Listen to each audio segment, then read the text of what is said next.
Hello, in this video I want to show you how to set up free VPN on a Redmi 12R.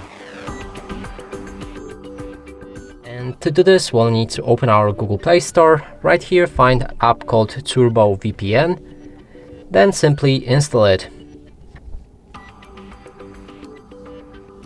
When it's ready you'll be able to open this app. Inside we'll need to agree and continue. There will be ad that we need to close, like that. And here click on this caret icon, which should activate the VPN.